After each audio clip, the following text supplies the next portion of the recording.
Hi students.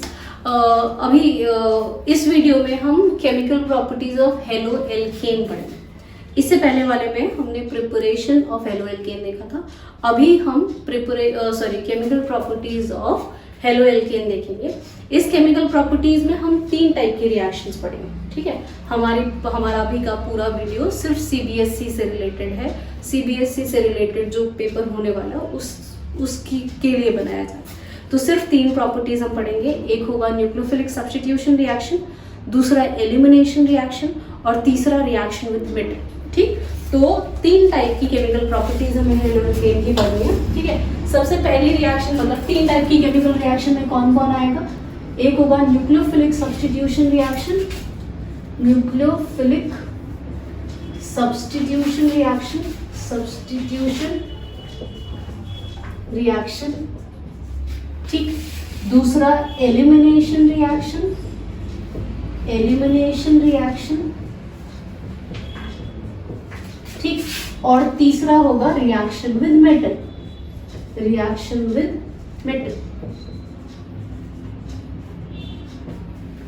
ठीक है, तो सबसे पहले हम शुरू करेंगे क्या, न्यूक्लियोफिलिक सब्स्टिट्यूशन रिएक्शन और इसके बारे में चीजों को। ठीक, न्यूक्लियोफिलिक सब्स्टिट्यूशन रिएक्शन का मैकेनिज्म बहुत ज्यादा इंपॉर्टेंट है। ठीक, मैकेनिज्म भी हम देखते हैं, लेकिन अभी फिलहाल हम एक काम करते हैं, हम पहले रिएक्शन देखते हैं क्या होता है। ठीक है, तो अगर आप क्या कहते हैं किसी भी अल्काइल हैलाइड को उठाओगे ना, जैसे कि ये CH3Cl ले लेते हो। ठीक है, तो ये CH3Cl का मतलब क्या है, बॉन्ड तो ऐसे बनता है ना, आप लिखते ऐसे। ठीक, यहाँ पे ये जो CCl का बॉन्ड है ना, इस CCl के बॉन्ड में ये क्लोरीन इलेक्ट्रोनेगेटिव है, जिसकी वजह से इस पे डेल्टा नेगेटिव चार्ज आता है और इस कार्बन पे डेल्टा पॉजिटिव चार्ज आता है। ठीक है, इस वजह से जो चार्ज सेपरेशन होता है किसी भी कोवेलेंट बॉन्ड में, इस चार्ज सेपरेशन की वजह से ये जो बॉन्ड है ना, वो बॉन्ड पोलर बन जाता है। वैसे देखा जाए तो कोवेलेंट बॉन्ड को ना नॉन पोलर होना चाहिए। ठीक है, नॉन पोलर कैसे, जैसे कि Cl-Cl2 का बॉन्ड है। ठीक है, इन दोनों में से कोई भी दोनों जो एटम है, ठीक है, अगर shared pair of electron centre में रखे हुए हैं तो दोनों एटम की इलेक्ट्रोनेगेटिविटी सेम है। सेम इलेक्ट्रोनेगेटिविटी होने की वजह से क्या होगा कि ये जो सेंटर के शेयर्ड पेयर ऑफ इलेक्ट्रॉन है, ना तो इस तरफ जाएंगे ना तो इस तरफ जा पाएंगे। तो मैं चार्ज सेपरेशन नहीं कर सकती। अगर मैं इसमें चार्ज सेपरेशन नहीं कर पाऊंगी तो ये वाला कंपाउंड नॉन पोलर होगा। ठीक, यहाँ पे ये चार्ज सेपरेशन पॉसिबल है। ठीक है, अगर आप कोवेलेंट बॉन्ड में चार्ज सेपरेशन कर पा रहे हो due to the difference in electronegativity, ठीक, तो वो वाला कंपाउंड जो होता है वो पोलर हो जाता है। ठीक है, अब कितनी पोलैरिटी ही है इस बॉन्ड में, that will depend on the electronegativity of this atom. ठीक है, अगर ये एटम बहुत ज्यादा इलेक्ट्रोनेगेटिव है तो इसकी पोलैरिटी बढ़ जाएगी। ठीक, अब होगा क्या अगर आप रिएक्शन को चेक करो तो, जैसे कि न्यूक्लियोफिलिक सब्स्टिट्यूशन रिएक्शन में क्या होता है हम वो देख रहे हैं। ठीक है, जैसे CH3Cl, ठीक, ये नेगेटिवली चार्ज था। ठीक, आप क्या करो, इसमें KOH ऐड करो, एक्वस KOH ऐड करो। ठीक है, एक्वस KOH ऐड करने से क्या होगा, ये CH3 और ये OH, ठीक, बाय प्रोडक्ट KCl।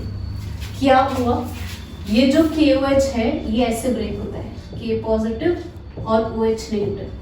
ठीक है, इस बॉन्ड में इस कार्बन पे डेल्टा पॉजिटिव चार्ज था, इस पे डेल्टा नेगेटिव चार्ज था। इस OH ने इसको रिप्लेस कर दिया। ठीक है, नेगेटिवली चार्ज, इस न्यूक्लियोफाइल ने इस न्यूक्लियोफाइल को रिप्लेस किया, इसीलिए हम इसको न्यूक्लियोफिलिक सब्स्टिट्यूशन रिएक्शन कहते हैं। ठीक, और अगर आप रिएक्शंस देखोगे तो अगर आप क्या करो, CH3Cl को इस CH3Cl में C2H5O डालो। ठीक है, ये है एल्कोक्साइड, सोडियम एल्कोक्साइड। ठीक, ये जनरल नेम लिखा है मैंने। अगर मैं इसका स्पेसिफिक नेम लिखूं तो यहाँ पे जो एल्काइल है वो इथ है। ठीक है, तो आप इसका नाम सोडियम इथॉक्साइड भी लिख सकते हो। ये जनरल नेम था और ये इसका स्पेसिफिक नेम। ठीक, तो ये क्या होगा, इसमें सब्स्टिट्यूशन रिएक्शन होगी, ये नेगेटिव चार्ज, ये पॉजिटिव चार्ज, ये नेगेटिव चार्ज Cl को रिप्लेस कर देगा, मतलब ये बनेगा CH3OC2H5 प्लस NaCl। ठीक, आगे जाके आप पढ़ोगे नेक्स्ट चैप्टर में, अल्कोहल वाले चैप्टर में, यही विलियमसन सिंथेसिस है, विलियमसन सिंथेसिस। ठीक, जो कि एक बहुत इंपॉर्टेंट रिएक्शन है टू प्रिपेयर ईथर। ठीक है, तो इसके बारे में तो हम नेक्स्ट चैप्टर में देखोगे। अभी फिलहाल हम न्यूक्लियोफिलिक सब्स्टिट्यूशन पे फोकस करें। दूसरा देखो CH3Cl। ठीक, इस CH3Cl के साथ आप एक्वस KOH की जगह NaOH भी ऐड कर सकते हो।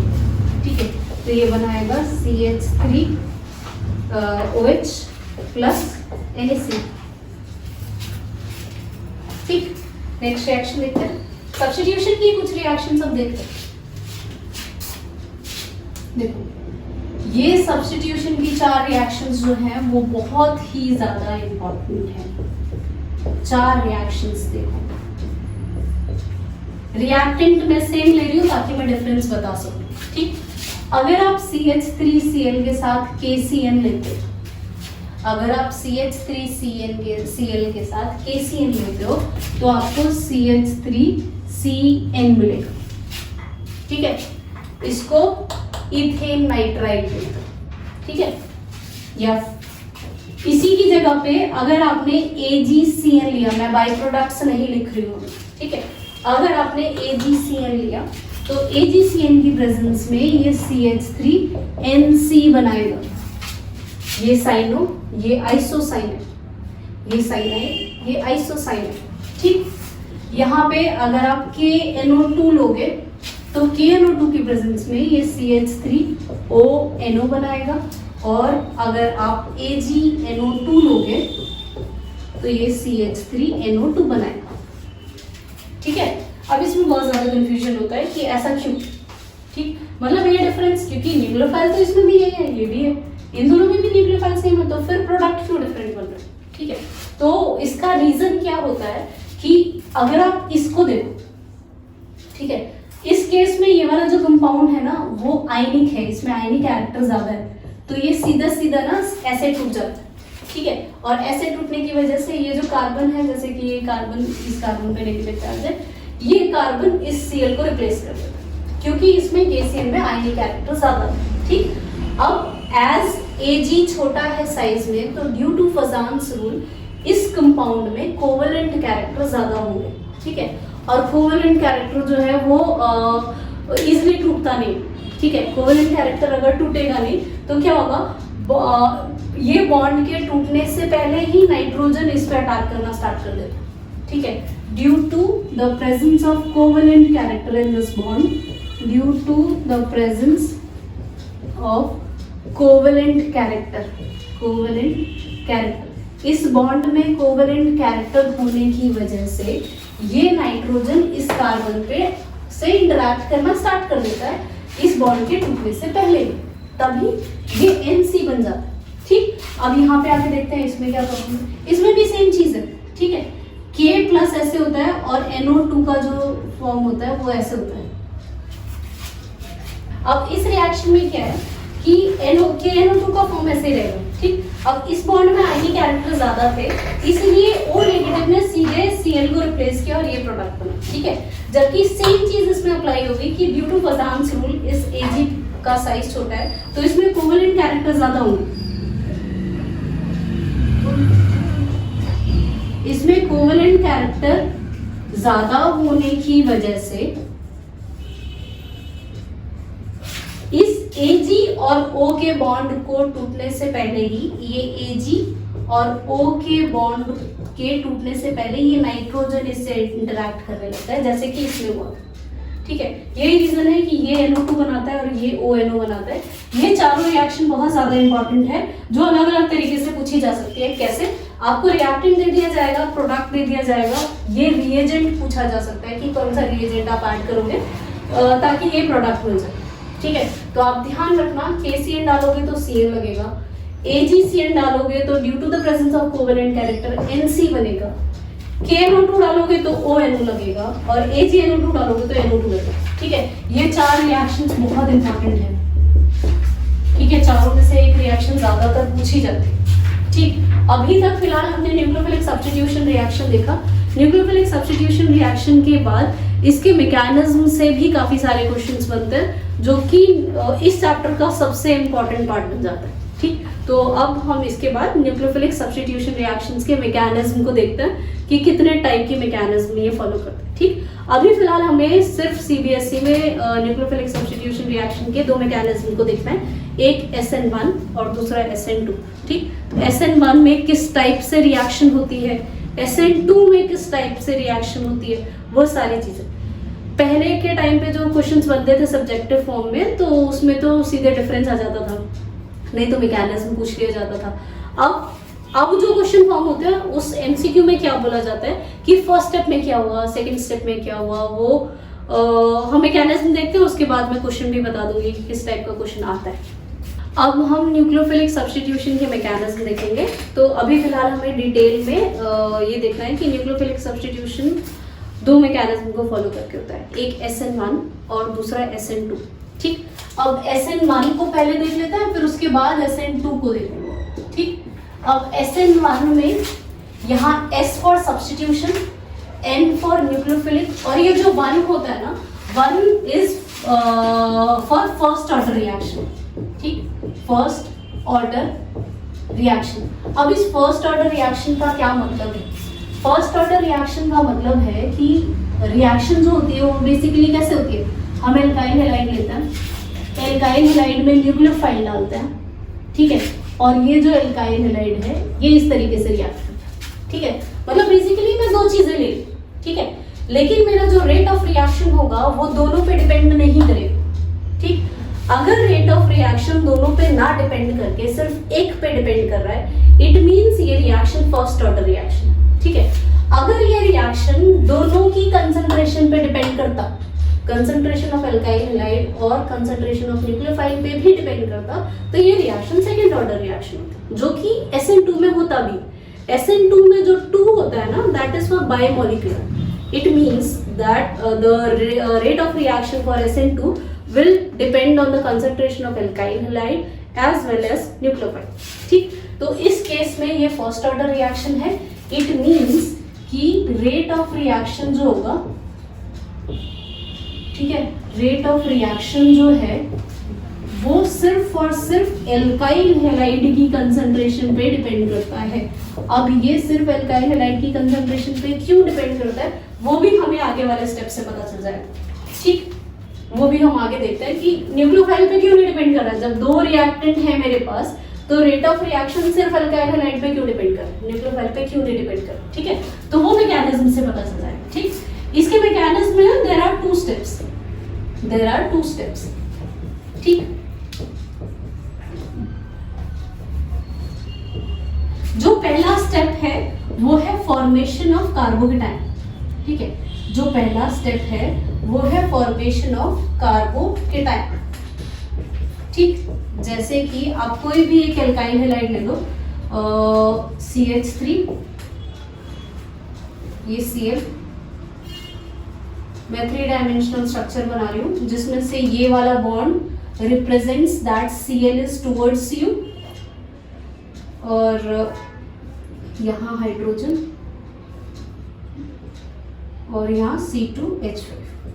ठीक, जो पहला स्टेप होता है इस केस में वो होता है कार्बोकेटाइन का फॉर्मेशन। ठीक, ये वाला कार्बन अभी एल्काइल हैलाइड में sp3 हाइब्रिडाइज्ड है, विच मींस ये टेट्राहेड्रल स्ट्रक्चर। ठीक, जैसे ही ये CCl का बॉन्ड तोड़ के कार्बोकेटाइन बनेगा, तो कार्बोकेटाइन जो होता है वो sp2 हाइब्रिडाइज्ड होता है। sp2 हाइब्रिडाइज्ड होते हैं प्लेनर स्ट्रक्चर्स।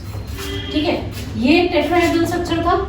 टेट्राहेड्रल स्ट्रक्चर में जब CCl का बॉन्ड टूटा तो वो बन गया प्लेनर, sp2 हाइब्रिडाइज्ड होने की वजह से। ठीक है, अब ये एक प्लेन में है। ठीक, तो पहला स्टेप जो होता है वो SN1 में वो क्या होता है, फॉर्मेशन ऑफ कार्बोकेटाइन। कार्बोकेटाइन बन गया, अभी तक न्यूक्लियोफाइल का कोई रोल ही नहीं। ठीक, ये वाला स्टेप स्लो होता है। ठीक है, और rate of reaction slow step पे डिपेंड करती है। ठीक, पहले स्टेप में कार्बोकेटाइन का फॉर्मेशन होता है जो सिर्फ एल्काइल हैलाइड को इन्वॉल्व कर रहा है, यहाँ तक न्यूक्लियोफाइल का कोई भी रोल नहीं है। ठीक है, यही रीजन था कि रेट ऑफ रिएक्शन सिर्फ एल्काइल हैलाइड की कंसंट्रेशन पे डिपेंड करती है इस केस में। ठीक, अब दूसरे स्टेप में क्या होता है, ये हमारा पहले स्टेप था, ठीक है। दूसरे स्टेप में क्या होगा, स्टेप 2 में attack of nucleophile, attack of nucleophile, nucleophile attack करेगा, ठीक है। अब न्यूक्लियोफाइल जब अटैक करेगा ना, ये स्ट्रक्चर तो प्लेनर है, प्लेनर होने की वजह से न्यूक्लियोफाइल का अटैक अबव से भी हो सकता है और बैक से भी हो सकता है, ठीक है। तो जो न्यूक्लियोफाइल अटैक करेगा वो दो तरीके से अटैक कर सकता है, ठीक। न्यूक्लियोफाइल का अटैक अबव से भी हो सकता है, यहाँ पे मैं अबव अटैक दिखा रही हूँ, ठीक है, और दूसरे वाले केस में मैं न्यूक्लियोफाइल का बैक अटैक दिखा रही हूँ, ठीक। अगर न्यूक्लियोफाइल अबव से अटैक करता है तो जो प्रोडक्ट बनेगा वो ये बनेगा,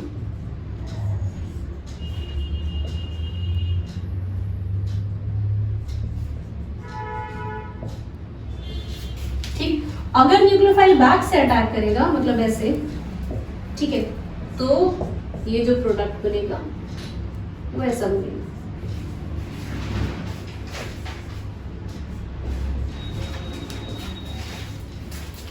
ठीक। अब अगर आप स्टार्टिंग रिएक्टेंट और वो जो दो प्रोडक्ट बन रहे हैं उसको देखोगे तो जो पहला वाला स्टेप, मतलब क्लोरीन जो पहला वाला प्रोडक्ट बना है, ठीक है, उस प्रोडक्ट में क्लोरीन की पोजीशन पे न्यूक्लियोफाइल अटैच होते हैं, क्लोरीन होता और न्यूक्लियोफाइल अटैच होते हैं, ठीक है। तो इसमें और उसमें कोई डिफरेंस नहीं है, सिर्फ Cl की पोजीशन पे न्यूक्लियोफाइल आ रहा है। स्टीरियोकेमिस्ट्री दोनों की सेम है, इसीलिए इस प्रोडक्ट को हम रिटेंटेड प्रोडक्ट बोलते हैं, ठीक है, और इस प्रोसेस को हम रिटेंशन बोलते हैं। When the stereochemistry remains same while the whole reaction process, तो हम इस प्रोसेस को रिटेंशन बोलते हैं। लेकिन अगर आपका स्टीरियोकेमिस्ट्री चेंज हो जाए, जैसे कि इस रिएक्टेंट और उस प्रोडक्ट में अगर आप देखोगे तो Cl के जस्ट अपोजिट न्यूक्लियोफाइल है, ठीक है, इसको हम बोलते हैं inversion, inverted product, and the process is known as inversion, ठीक। When 50% retented and 50% inverted products are formed during the reaction, the mixture of two is known as racemic mixture, ठीक। तो SN1 मैकेनिज्म में 50% retented product रहता है, 50% inverted product होता है, तो racemic mixture वो बनता है, ठीक। इसीलिए ये भी कंक्लूड किया जाता है कि जो SN1 मैकेनिज्म के जो प्रोडक्ट्स बनते हैं ना, वो ऑप्टिकली इनएक्टिव होते हैं, ऑप्टिकली इनएक्टिव होंगे, ठीक है। और ऑप्टिकली इनएक्टिव होने का रीजन क्या है कि 50% रिटेंटेड और 50% इन्वर्टेड प्रोडक्ट में, ठीक। दूसरी चीज अगर आप यहाँ पे देखोगे तो ये वाला स्टेप जो है वो स्लो स्टेप है और ये वाला स्टेप जो है वो फास्ट स्टेप है, ठीक है। Rate of reaction slow step पे डिपेंड करती है, मतलब मेरा ये कार्बोकेटाइन जितना ज्यादा स्टेबल होगा ये रेट ऑफ रिएक्शन उतनी फास्ट होगी, ठीक। और एज यू ऑल नो कि जो टर्शियरी कार्बोकेटाइन होता है वो सबसे ज्यादा स्टेबल होता है, ठीक। यही रीजन है कि SN1 में जो रेट ऑफ रिएक्शन है वो ये वाला ऑर्डर फॉलो करता है। टर्शियरी अल्काइल हैलाइड सबसे ज्यादा रिएक्टिव होता है, फिर उसके बाद सेकेंडरी और फिर उसके बाद प्राइमरी। टर्शियरी अल्काइल हैलाइड सबसे ज्यादा रिएक्टिव होता है, फिर सेकेंडरी और फिर प्राइमरी। क्यों? क्योंकि SN1 में जो स्लो स्टेप है, जो फर्स्ट स्टेप है, वो फॉर्मेशन ऑफ कार्बोकेटाइन है और टर्शियरी कार्बोकेटाइन सबसे स्टेबल कार्बोकेटाइन। ये जो पूरा हमने देखा वो SN1 मैकेनिज्म था, ठीक। इसके बाद हम SN2 देखते हैं। Next nucleophilic substitution SN2 mechanism देखते हैं, ठीक है। जैसे कि हमने SN1 में देखा था ना, वैसे ही इसमें भी होता है, ठीक है। उस केस में SN1 में 1 रिप्रेजेंट कर रहा था कि रिएक्शन जो है वो यूनिमॉलिक्यूलर है, मतलब rate of reaction will depend only on the concentration of reactant, ठीक। यहाँ पे 2 का मतलब है कि रिएक्शन बायोमॉलिक्यूलर है। बायोमॉलिक्यूलर मतलब सेकेंड ऑर्डर काइनेटिक्स को फॉलो करेगा ये, ठीक है, सेकेंड ऑर्डर काइनेटिक्स फॉलो करेगा, ठीक है। इसका मतलब कि रेट ऑफ रिएक्शन जो होगा वो concentration of alkyl halide, concentration of alkyl halide और न्यूक्लियोफाइल दोनों पे डिपेंड करेगा, ठीक है। और ये इस वजह से होता है क्योंकि इस केस में जब आप देखोगे ना, जैसे कि मानो ये Cl है, ठीक है, और यहाँ पे CH3।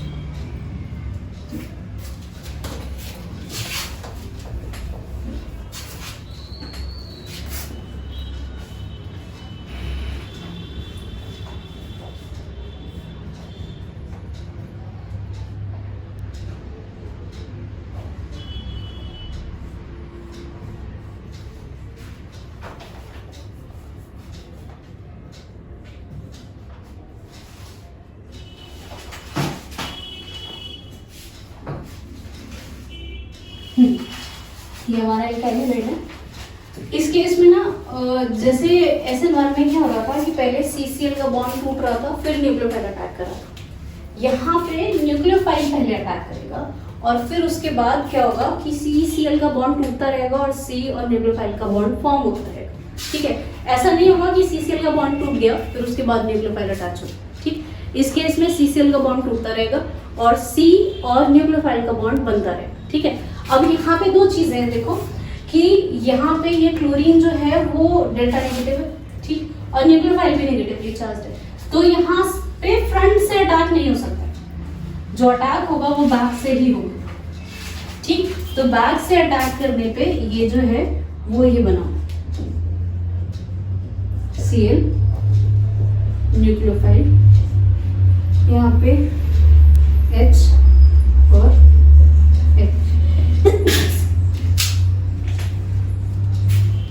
ये ट्रांजिशन स्टेट, इसको ट्रांजिशन स्टेट क्यों बोला जाता है?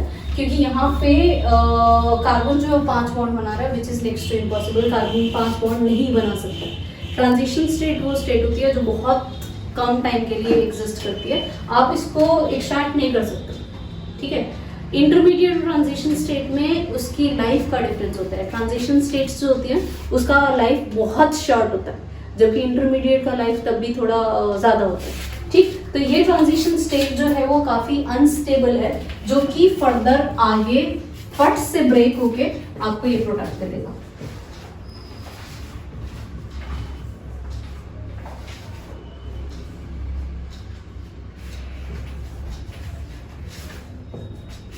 ठीक है, इसकी स्टीरियोकेमिस्ट्री और उसकी स्टीरियोकेमिस्ट्री बिल्कुल चेंज हो गई, तो ये जिस केस में जो प्रोडक्ट बनता है वो टोटली इन्वर्टेड प्रोडक्ट बनता है। ठीक, अब अटैक जो हो रहा है वो बिना बॉन्ड के तोड़े हुए हो रहा है, तो इस केस में जो रेट ऑफ रिएक्शन होता है वो स्टेरिक हिंड्रेंस पे डिपेंड करता है। स्टेरिक हिंड्रेंस पे, ठीक, स्टेरिक हिंड्रेंस पे क्यों डिपेंड करता है? क्योंकि न्यूक्लियोफाइल को अटैक कर रहे हैं इस कार्बन पे। अगर इस कार्बन के चारों तरफ कोई बल्की ग्रुप रहेगा ना, तो न्यूक्लियोफाइल इस कार्बन तक पहुंच ही नहीं पाएगा। ठीक है, तो जरूरी है SN2 रिएक्शन में कि न्यूक्लियोफाइल तभी आसानी से अटैक कर पाएगा जब इसके चारों तरफ लेस बल्की ग्रुप रहे। ठीक, लेस बल्की ग्रुप रहने की वजह से न्यूक्लियोफाइल का अटैक जो होगा वो आसानी से होगा, और यही रीजन है कि SN2 में जो ऑर्डर फॉलो होता है रिएक्शन का वो होता है ये। प्राइमरी सबसे ज्यादा रिएक्टिव होता है as compare to secondary and tertiary due to steric hindrance, क्योंकि टर्शरी एल्काइल हैलाइड में सबसे ज्यादा स्टेरिक हिंड्रेंस होता है due to the presence of 3 bulky alkyl groups, और प्राइमरी के केस में एक ही रहता है, बाकी 2 हाइड्रोजन रहते हैं। ठीक है, इसीलिए प्राइमरी की रिएक्टिविटी सबसे ज्यादा होती है। ठीक, और इसका जो प्रोडक्ट होगा वो ऑप्टिकली एक्टिव होगा, क्योंकि टोटल इन्वर्जन हो रहा है, तो ऑप्टिकल एक्टिविटी मेंटेन रहेगी। बस अगर आपका रिएक्टिंग डेक्स्ट्रोरोटेटरी है,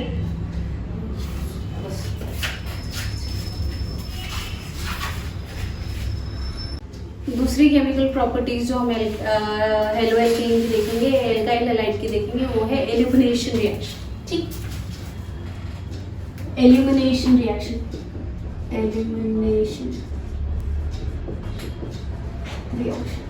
ठीक, इस एल्यूमिनेशन रिएक्शन में जैसे कि आपको मैं सबसे इजी एल्काइल हैलाइड से स्टार्ट करती हूँ। ठीक है, रीजन है इसके हाइड्रोजन का दिखाने का, आगे देखते हैं क्या रीजन है। जिससे हेलोजन अटैच्ड है आप उसको अल्फा हाइड्रोजन बोलते हो, जो कार्बन अल्फा हाइड्रोजन से अटैच्ड होगा हम उसको बीटा हाइड्रोजन। ठीक, हेलोजन जिस कार्बन से अटैच्ड है उसको अल्फा हाइड्रोजन बोला जाता है, और अल्फा हाइड्रोजन जिस कार्बन से अटैच्ड है उसको बीटा हाइड्रोजन बोला जाता है। ठीक, अगर आप इसमें कोई बेस डालते हो तो in the presence of a base ये जो बीटा हाइड्रोजन है वो रिमूव हो जाता है। ठीक है, अगर आप इसमें कोई भी बेस डालोगे, जैसे फॉर एग्जांपल हम यहाँ पे अल्कोहलिक KOH लेते हैं। ठीक है, हम यहाँ पे अल्कोहलिक KOH लेते हैं। अल्कोहलिक KOH में क्या होगा, जो OH नेगेटिव है ना, वो OH negative as a base काम करेगा और वो बीटा का हाइड्रोजन रिमूव करेगा। ठीक है, बीटा का हाइड्रोजन अगर रिमूव हो जाएगा ना तो ये बनेगा। ठीक है, CH2 नेगेटिव, CH2 ये Br। ठीक, अब ये नेगेटिव चार्ज इधर शिफ्ट होके, ठीक, मतलब एल्कीन का फॉर्मेशन। ठीक है, तो इन शॉर्ट अगर मैं बोलूं तो बीटा कार्बन से हाइड्रोजन का रिमूवल होता है और अल्फा कार्बन से हेलोजन का रिमूवल होता है। ठीक है, यही रीजन है कि इस रिएक्शन को हम बीटा एलिमिनेशन भी बोलते हैं। ठीक है, या फिर बीटा एलिमिनेशन क्यों, क्योंकि बीटा कार्बन से रिमूवल हो रहा है। ठीक, या फिर इसको डी हाइड्रो हेलोजिनेशन भी बोला जाता है। डी मतलब रिमूवल, हाइड्रो मतलब हेलोजन, सॉरी डी मतलब रिमूवल, हाइड्रो मतलब हाइड्रोजन, हेलोजन मतलब हेलोजन। ठीक है, तो डी हाइड्रो हेलोजिनेशन मतलब removal of hydrogen and halogen. ठीक, अब इस केस में हमें कोई इश्यू नहीं हुआ क्योंकि सिर्फ एक ही बीटा हाइड्रोजन था। ठीक है, लेकिन अगर मेरे पास 2 या 2 से ज्यादा बीटा हाइड्रोजन होंगे, जैसे कि ये नेक्स्ट वाला केस, ठीक है, इस केस में एक अल्फा हाइड्रोजन हुआ, अल्फा कार्बन हुआ, ये दूसरा बीटा कार्बन। ये बीच वाला पार्ट पे थोड़ा ऊपर दे। ठीक है, दूसरा रिएक्टेंट देखो, दूसरा रिएक्टेंट में there are 2 possible beta carbon. ठीक, अब 2 पॉसिबल बीटा कार्बन में से अगर मैं दोनों पॉसिबल प्रोडक्ट्स बनाऊं, ठीक है, तो इस बीटा कार्बन से हाइड्रोजन हटाती हूँ, मैं दोनों पॉसिबल प्रोडक्ट्स बना लेती हूँ। ठीक है, एक प्रोडक्ट ये बना, मैंने इस वाले बीटा कार्बन से हाइड्रोजन निकाला, और एक ये बना।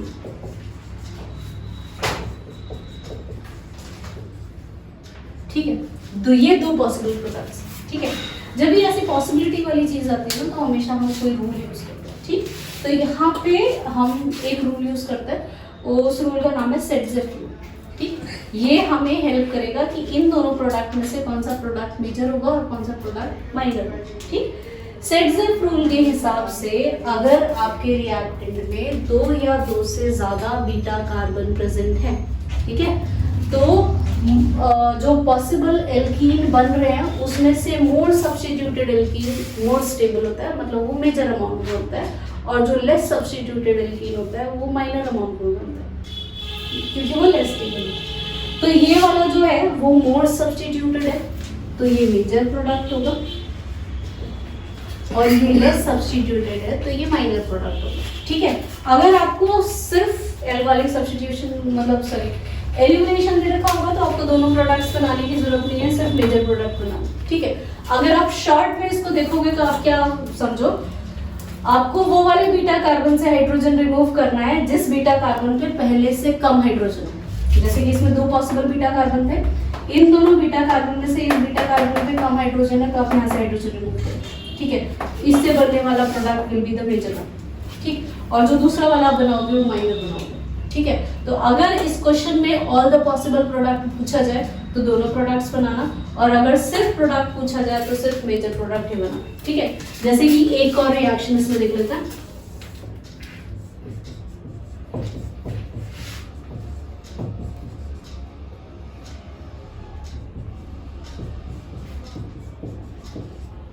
ये अल्फा कार्बन, ये बीटा कार्बन, ये बीटा कार्बन।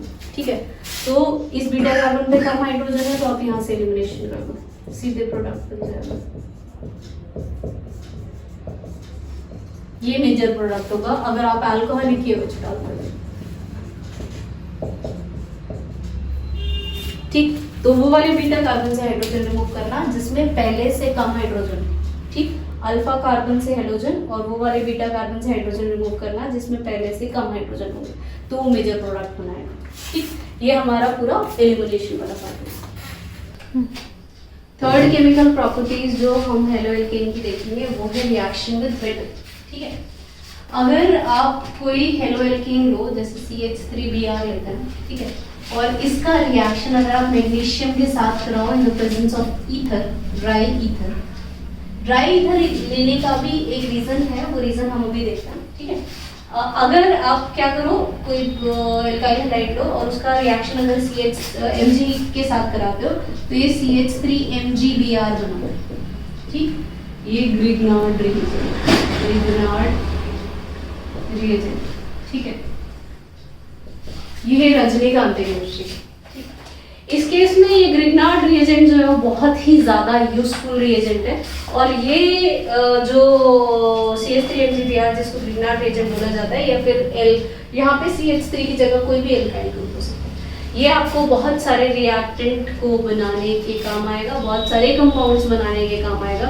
आगे आप इसकी बहुत सारी केमिकल प्रॉपर्टीज देखेंगे। ठीक है, इसमें इतना इम्पोर्टेंट क्यों है, ये इतना ज़्यादा खास क्यों है, क्योंकि अगर आप किसी भी रैंडमली किसी भी ऑर्गेनिक कंपाउंड को उठाओ जितने आप जानते हो, देखो एल्काइल हैलाइड है, यहाँ पे कार्बन पे पॉजिटिव चार्ज, मतलब इलेक्ट्रोफिलिक कार्बन, कार्बन पे पॉजिटिव चार्ज मतलब this carbon is electrophilic in nature.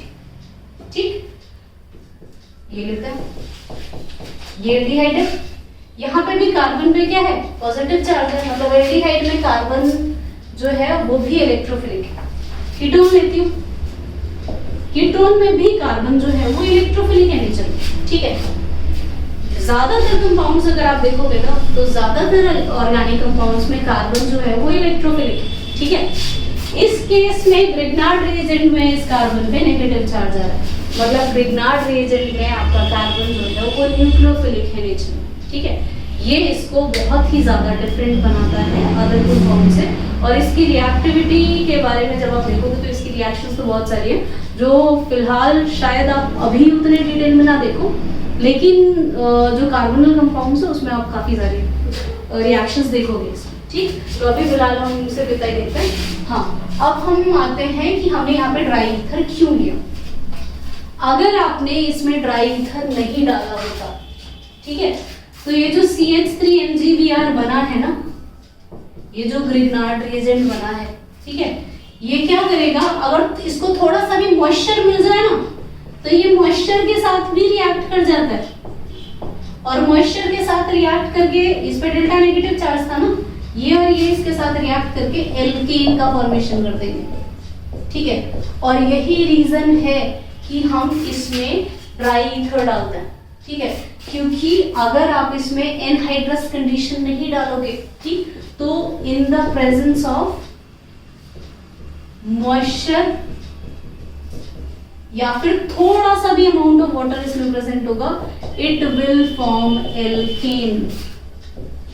इसकी सारी प्रॉपर्टी खत्म, कार्बन पे नेगेटिव चार्ज था इसीलिए स्पेशल था, वाटर के साथ रिएक्ट कर। नेक्स्ट रिएक्शन अगर आप देखो कि अगर आप किसी एल्काइल हैलाइड में Na ईथर डालोगे तो Na ईथर की प्रेजेंस में ये जो होता है वो एल्केन का फॉर्मेशन करता है। जितने भी कार्बन आपने एल्काइल हैलाइड में लिए हैं उसके डबल हो जाते हैं प्रोडक्ट। ठीक है, इस रिएक्शन को हम वुड्स रिएक्शन बोलते हैं, इस रिएक्शन को हम वुड्स रिएक्शन बोलते हैं। ठीक है, जैसे एक और रिएक्टेंट लेके देखते हैं, इसका रिएक्शन Na के साथ करो, ईथर CH3 CH3, ये वाला पार्ट था इसका जस्ट डबल हो जाएगा, और जहां से हेलोजन अटैच था वहीं से डबल होगा। ठीक, ये हमारा पूरा पोर्शन था हेलो एल्केन का। अब इसके बाद हम हेलो एरीन के बारे में बोलेंगे। Thank you. अगर आपको अभी तक के किसी टॉपिक में कोई डाउट हो या फिर आपको कुछ एक्स्ट्रा पढ़ना हो या फिर आपको किसी और टॉपिक से रिलेटेड कोई क्वेरी हो तो आप मेरे को कमेंट सेक्शन में बता देना, मैं नेक्स्ट वीडियो में उस चीज़ को इन्वॉल्व करूँगी।